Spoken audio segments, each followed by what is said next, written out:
Baik saudara-saudara, pada saat ini kita kembali dalam mempelajari pelajaran Sekolah Sahabat yang ke-12 dengan judul Pandangan Dunia Alkitabiah.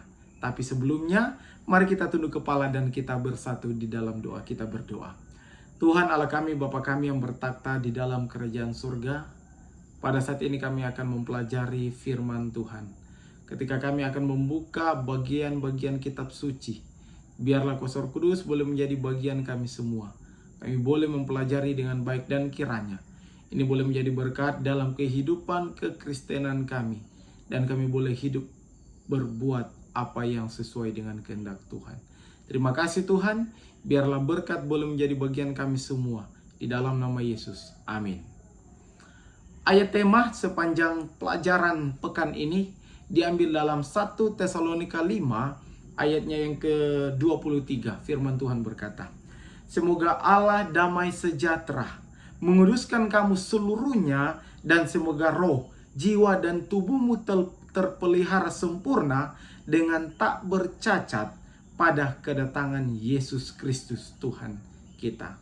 Saudara-saudara, pekan lalu kita telah melihat pembahasan yang sangat spektakuler, yang sangat luar biasa, mengguncang akan penipuan dunia, kebohongan dunia, kebohongan ajaran-ajaran yang menyesatkan pikiran kehidupan orang Kristen, yaitu penipuan akhir zaman. Pekan ini, saudara, kita akan melihat dari sudut pandang Alkitab. Kita akan melihat dari kacamata rohani, kacamata kebenaran, apa yang salah, apa yang benar, dan kiranya ini boleh menjadi berkat bagi kehidupan kita, dimanapun Anda, dimanapun kita semua berada. Saudara-saudara, dalam pelajaran Sekolah Sahabat di sini sempat disinggung dalam Wahyu pasalnya yang ke-13, menjelaskan kesalahan yang mendunia ketika seluruh dunia akan kagum dan mengikuti binatang dari laut. Kita mengenal dan mengetahui siapa binatang yang keluar dari dalam laut dan binatang yang keluar dari dalam bumi.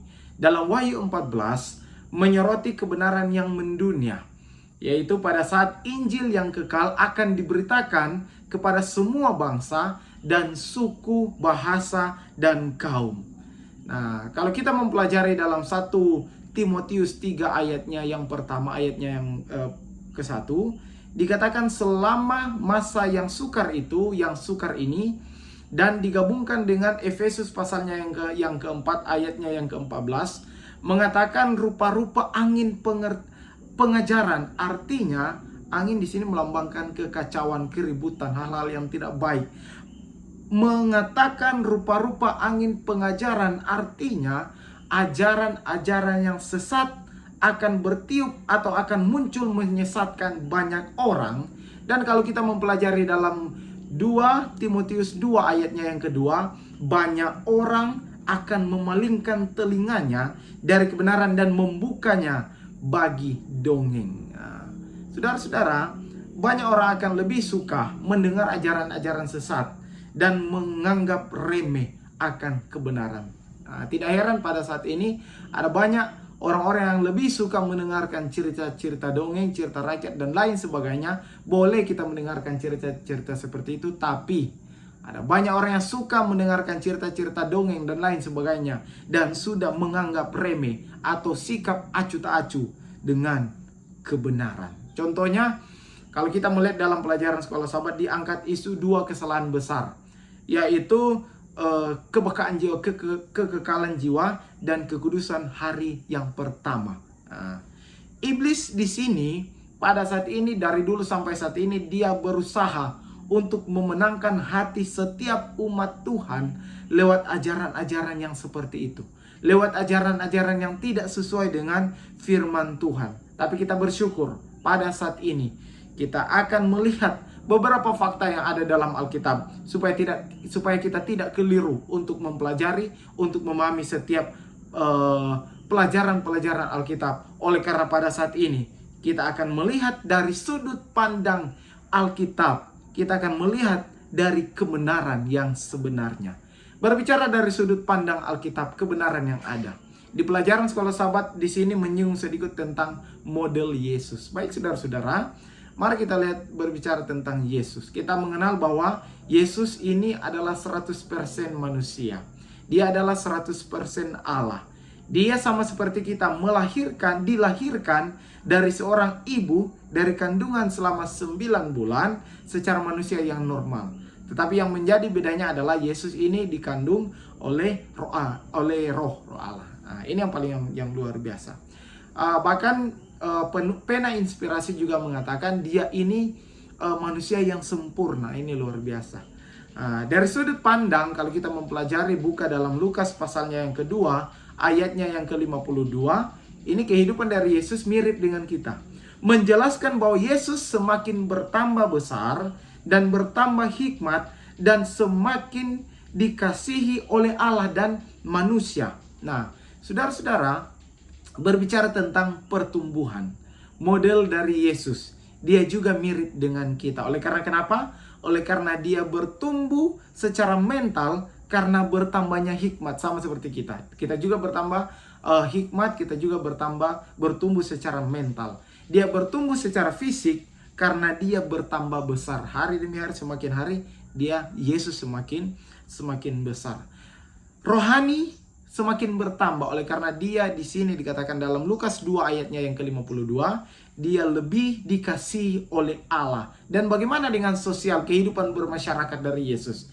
Tentu dalam Lukas 2 ayatnya yang ke-52, sosialnya juga semakin bertambah oleh karena dia dikasihi oleh manusia. Saudara-saudara, Yesus dia hidup seperti kita, berjalan, makan, dan lain sebagainya, tidur dan lain sebagainya. Dia juga pernah bekerja sejak kecil. Dia membantu ayahnya yang pada saat itu seorang tukang, dan Yesus juga seorang tukang. Dari waktu dia masih bayi, dia ini sudah ada kena masalah atau sudah ada ancaman akan dibunuh oleh pimpinan pada waktu itu. Waktu dia sudah melayani asitoh, tetap Yesus ada kena masalah. Sama seperti kita yang hidup pada saat ini.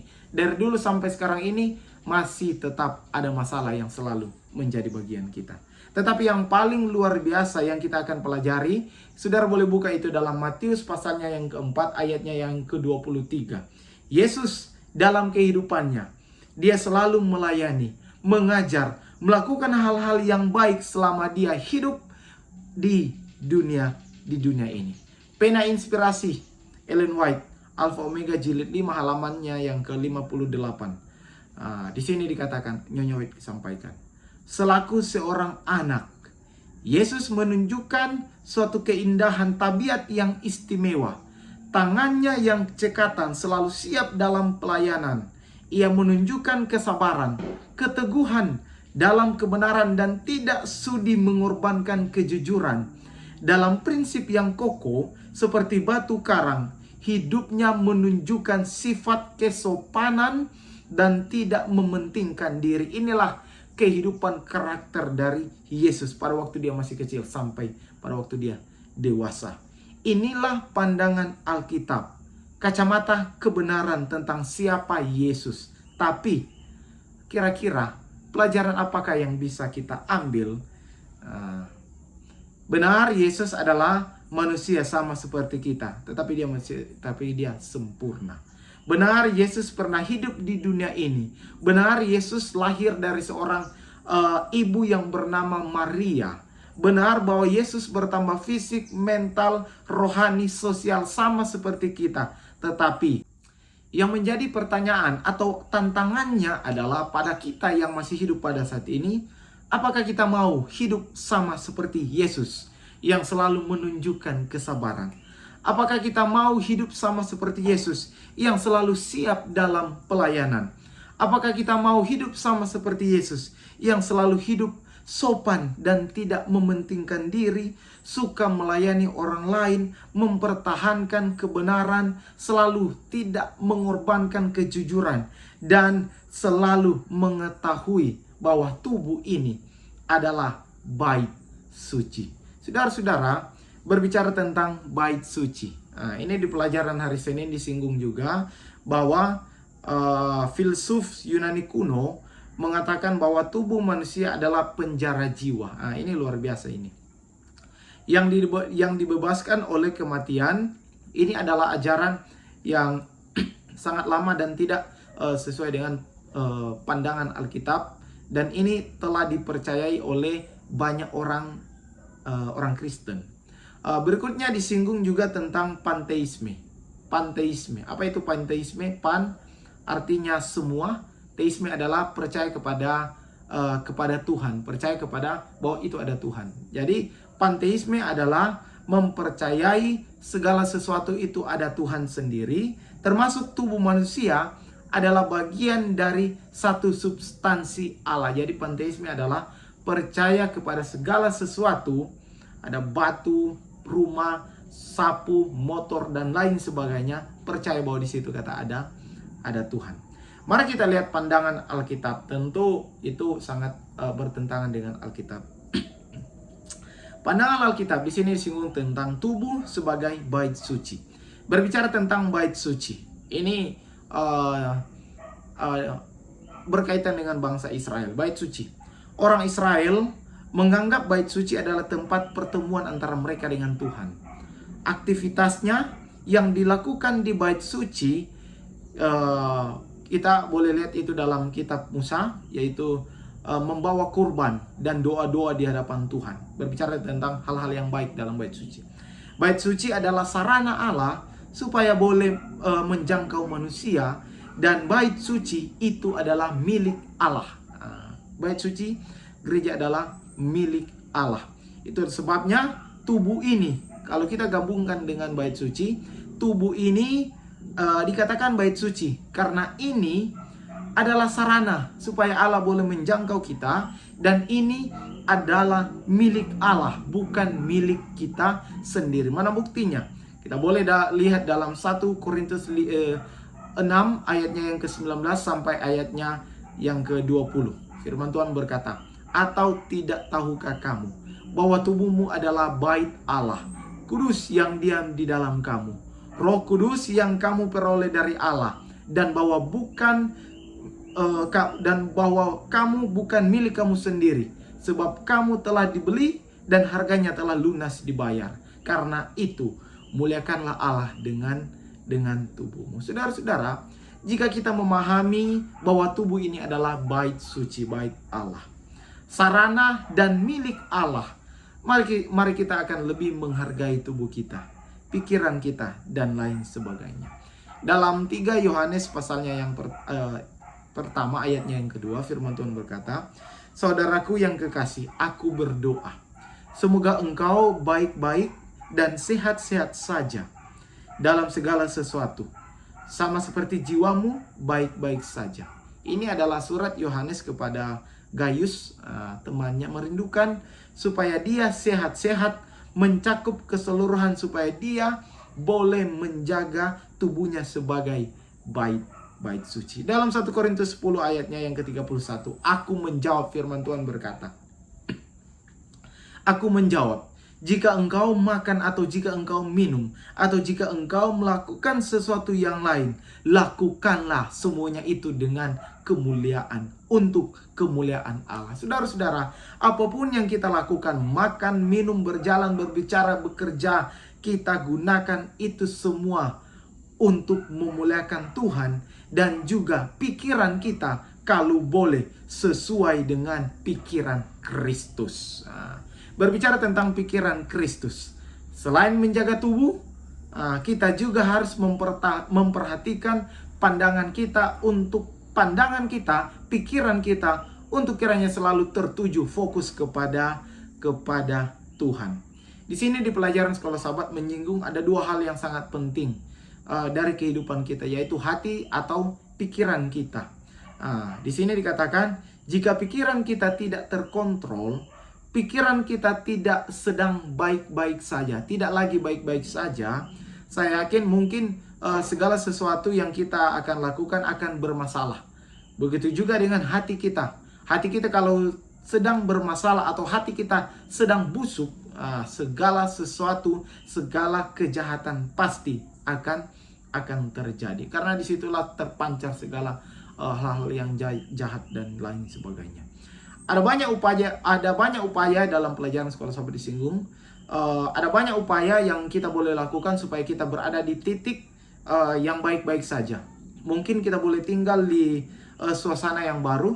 Mungkin kita boleh menghindari tempat-tempat yang ramai dan lebih memilih untuk berdiam diri atau memfokuskan diri kita di tempat yang sunyi. Tapi ada juga orang yang boleh tenang di tempat-tempat yang ramai. Menghindari tempat-tempat yang bisa membuat kita berdosa. Tapi pelajaran sekolah sahabat, penulis pelajaran sekolah sahabat Alberto Tim, dia katakan, tetapi sesungguhnya adalah masalah hanya bisa diatasi dengan transformasi hati atau pikiran kita sendiri. Semua permasalahan apapun itu bisa diatasi kalau ada transformasi hati dan atau pikiran kita sendiri. Dalam Markus 7 ayatnya yang ke-21 dan ayatnya yang ke-22. Sebab dari hati orang timbul segala pikiran jahat, percabulan, pencurian, pembunuhan, persinahan, keserakahan, kejahatan, kelicikan, hawa nafsu, iri hati, hujat, kesombongan, kebebalan. Di sini Alkitab menyinggung segala sesuatu, entah sombong, iri hati, kejahatan, dan lain-lain akan muncul. Bahkan cara berpikir kita kepada Tuhan akan bermasalah karena kalau pikiran atau hati kita sedang bermasalah. Pertanyaan, jadi di sini apa yang salah? Iri hati yang salah? Sombong yang salah? Tidak. Yang salahnya adalah hati kita atau pikiran kita. Diri kita yang tidak bisa kita kontrol. Pertanyaan, bagaimana supaya kita bisa mengontrol hati kita, pikiran kita, agar supaya pikiran kita selalu fokus tertuju kepada Tuhan, atau pikiran kita sama seperti pikiran Kristus? Yang pertama, positive thinking, pikiran negatif. Kita harus mengenal konsekuensi dosa. Yang kedua, kita harus mengenal konsekuensi dosa. Ketika kita berpikir, hati kita, pikiran kita akan melakukan segala sesuatu yang mungkin barangkali yang tidak benar. Kita harus berpikir, kalau saya berbuat ini, kira-kira dosa apa yang akan saya dapati? Konsekuensi apa? Kita harus berpikir konsekuensi dosa, kengerian dari dosa. Penyerahan, yang ketiga, penyerahan kepada Tuhan. Yang keempat, perubahan. Yang kelima, komitmen. Yang keenam, jangan memberikan ruang sedikit pun untuk dosa. Yang ketujuh, berdoa. Dan harus ada transformasi hati atau pikiran. Saudara-saudara, disinggung lagi juga dalam Yeremia 31 ayatnya yang ke-31 sampai 33, mengatakan bahwa Tuhan akan menaruh hukumnya dalam hati atau pikiran kita supaya apa? Supaya kita selalu memikirkan, menimbulkan dalam pikiran dan hati kita semuanya tentang Kristus, agar supaya pikiran kita dan pikiran Kristus itu sama, seimbang, sama kita dengan Tuhan. Pertanyaan, apakah ini susah? Ya, memang benar susah. Bagi manusia itu memang susah. Tapi kalau bagi Tuhan, kita mengandalkan Tuhan, itu akan mudah kalau kita ada tuntunan kuasa Roh Kudus. Dan sekarang berbicara tentang tuntunan Roh Kudus. Roh Kudus adalah bagian kealahan, Trinitas. Kita boleh pelajari itu dalam Alkitab. Pertanyaan, bagaimana caranya supaya setiap orang boleh memperoleh Roh Kudus? Di sini ada beberapa jawaban yang boleh saya ambil, dan barangkali kalau ada jawaban-jawaban yang saudara dapati di manapun Anda berada. Dalam Lukas pasal yang ke-11 ayatnya yang ke-13 bagian B. Ia di sini adalah Allah. Ia akan memberikan Roh Kudus kepada mereka yang meminta kepadanya. Dalam Yohanes 14 ayatnya yang ke-14, jika kamu meminta sesuatu kepadaku dalam namaku, aku akan melakukannya. Itu jawaban yang kedua.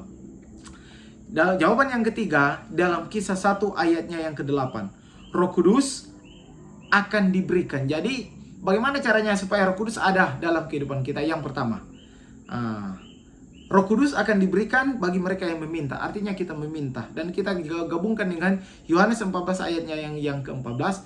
Jika kita meminta segala sesuatu kepada Tuhan, Dia akan berikan. Dan kalau dalam Kisah 1 ayatnya yang ke-8, Roh Kudus akan diberikan. Kira-kira Apa pekerjaan dari Roh Kudus? Dalam pelajaran sekolah sahabat di sini singgung Alberto Tim. Roh Kudus adalah agen Allah yang berkuasa, yang mencurahkan kasih Allah ke dalam hati kita, dalam Roma 5 ayatnya yang kelima. Membawa kita ke dalam perubahan penyelamatan yang sejati, dalam Yohanes 16 ayatnya yang ke-7 sampai ayatnya yang ke-11. Selanjutnya Roh Kudus membimbing kita ke dalam seluruh kebenaran, dalam Yohanes 16 ayatnya yang ke-13, dan memberikan kita kuasa untuk memenuhi misi Injil. Itu kita lihat dalam Kisah 1 ayatnya yang ke-8. Sebagai penghibur, akan mengajarkan segala sesuatu, memberikan kemampuan, mengingatkan kita mana yang benar dan tidak benar, memberikan kekuatan, dalam Yohanes 14 ayatnya yang ke-26. Alberto Tim dia juga melanjutkan, karena Roh Kudus lah yang melawan pekerjaan yang meresotkan dari iblis. Saudara-saudara, banyak orang saat ini menyangkal kehadiran dari Roh Kudus. Banyak orang menyangkal kepribadiannya. Itu semua disebabkan oleh iblis yang mengubah pemahaman kita tentang sifat dan pekerjaan dari Roh Kudus. Saudara-saudara, di sini sekolah sahabat juga mengatakan, Roh Kudus tidak pernah membimbing seseorang menjauhi dari firman Tuhan yang diilhaminya sendiri, tetapi selalu menuntun kita ke dalam keselarasan dengan firman itu. Roh Kudus juga membantu kita untuk memimpin orang lain supaya berada dalam kebenaran. Dilanjutkan juga Alberto Tim, kita harus terbuka terhadap pimpinannya dengan membuat pilihan sadar setiap hari untuk melakukan apa yang kita tahu benar dan menghindari apa yang kita tahu salah. Artinya, hanya dengan mencari dalam kekuatan yang diberikan Tuhan untuk hidup sebagaimana mestinya, kita akan terbuka untuk menerima kuasa Roh Kudus. Hidup dalam hidup kita yang dijanjikan Tuhan supaya kita sampai kedatangannya. Saudara-saudara, berbicara tentang sampai kedatangannya, ini juga berbicara tentang bersedia bagi kedatangannya. Kita hidup di dunia yang bisa dibilang sangat sibuk. Mungkin sibuk dengan pekerjaan, kuliah, sekolah, urusan bisnis, keluarga, dan lain sebagainya, perkebunan. Yes, semua kesibukan itu penting, sangat penting. Tetapi ada satu hal yang lebih penting, yaitu mempersiapkan diri kita bagi kedatangan Tuhan yang kedua kali. Jangan sampai kita terlalu sibuk dengan pekerjaan kita, aktivitas kita yang ada di dunia ini, sampai kita lupa mempersiapkan diri kita, keluarga kita, jemaat kita, saudara kita, tetangga kita untuk kedatangan Tuhan yang kedua kali. Kita harus jeli melihat hal-hal seperti ini dalam kehidupan kekristenan orang Kristen untuk menanti kedatangan Yesus yang kedua kali. Oleh karena saat ini, dari dulu sampai sekarang ini, setan sementara berusaha untuk mengombang-ambing, merombak akan kekristenan kita. Dia akan membuat kita acuh terhadap persiapan kedatangan Tuhan. Dia akan membuat kita supaya menunda-nunda setiap waktu yang ada. Hati-hati, selalu waspada agar jangan melewatkan hari kedatangan pengantin pria atau kedatangan Tuhan tersebut. Nah, berbicara about bersedia. Bagaimana atau apa yang harus kita lakukan ketika sementara menunggu kedatangan Tuhan kita? Yang pertama, dalam 2 Petrus 3 ayatnya yang ke-14, sebab itu, saudara-saudaraku yang kekasih, sambil menantikan semuanya ini, kamu harus berusaha supaya kamu kedapatan tak bercacat dan tak ternoda di hadapannya dalam perdamaian dengan Dia. Saudara-saudara, hidup benar dan berusaha agar layak di hadapan Tuhan. Tetapi ini bukan berarti kita selamat karena perbuatan kita. Tidak.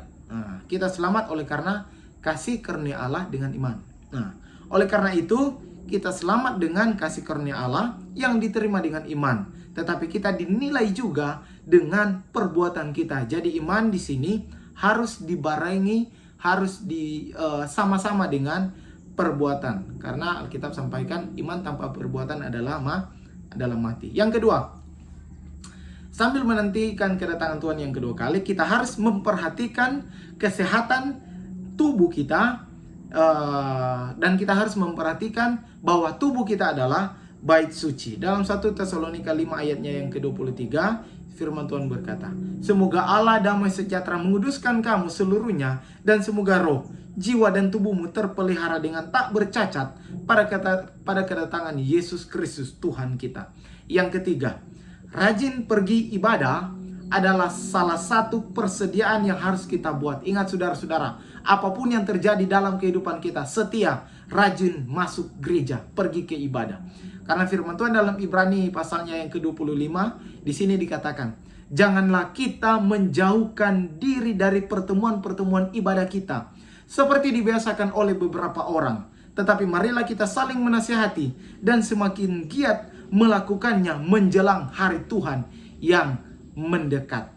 Persiapan yang ketiga yang diambil pada saat ini adalah rajin pergi ke ibadah. Karena itu adalah salah satu persediaan yang sementara kita harus lakukan pada saat ini. Yang keempat adalah sementara bersedia menunggu kedatangannya, kita harus menginjil. Matius 28 ayatnya yang ke-19 sampai ayatnya yang ke-20. The Great Commission, misi yang agung, perintah yang agung. Karena itu, pergilah, jadikanlah semua bangsa muridku, dan baptislah mereka dalam nama Bapa, Anak, dan Roh Kudus, dan ajarlah mereka melakukan segala sesuatu yang telah kuperintahkan kepadamu, dan ketahuilah, aku akan menyertai kamu senantiasa sampai kepada akhir zaman. Saudara-saudara, sambil menunggu kedatangan Tuhan yang kedua kali, ada banyak hal yang harus kita lakukan. Hal-hal kebaikan, menyenangkan hati Tuhan, melakukan yang terbaik untuk Tuhan. Dan ketahuilah, Tuhan akan terus memberkati kehidupan kita. Walaupun kita akan menghadapi banyak masalah, banyak tantangan, ketahuilah sekali lagi, Yesus Tuhan kita akan menyertai kehidupan kita sampai kepada akhir zaman. Kesimpulan, Tuhan akan segera datang. Dan kita harus bersedia untuk bertemu dengan Dia dalam suasana damai. Marilah kita menentukan untuk melakukan dengan segala kekuatan kita, menyampaikan terang kepada mereka yang ada di sekeliling kita. Mari kita tunduk kepala dan kita bersatu dalam doa. Tuhan Allah kami yang bertakhta dalam kerajaan surga, terima kasih pada saat ini kami boleh mempelajari pelajaran sekolah Sabat. Biarlah Kuasa Roh Kudus boleh menjadi bagian kami. Biarlah firman Tuhan ini boleh menjadi kekuatan, motivasi kehidupan kekristenan kami. Dan ini boleh menjadi berkat bagi kami. Terima kasih Tuhan.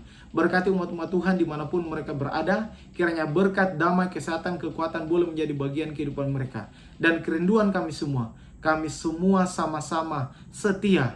Dan biarlah ketika Engkau datang pada kali yang kedua, kami semua Engkau boleh ingat, dan kami akan bertemu di kerajaan surga. Terima kasih Tuhan. Ini doa dan permohonan kami in the name of Jesus. Amin. Saudara-saudara, jika video ini, pelajaran sekolah Sabat ini memberkati saudara-saudara, jika berkenan, saudara boleh like, comment, subscribe, boleh bagikan ini, kiranya ini boleh menjadi berkat bagi kehidupan kita semua. Terima kasih. Tuhan Yesus memberkati kita semua. Haleluya. Tumingkas.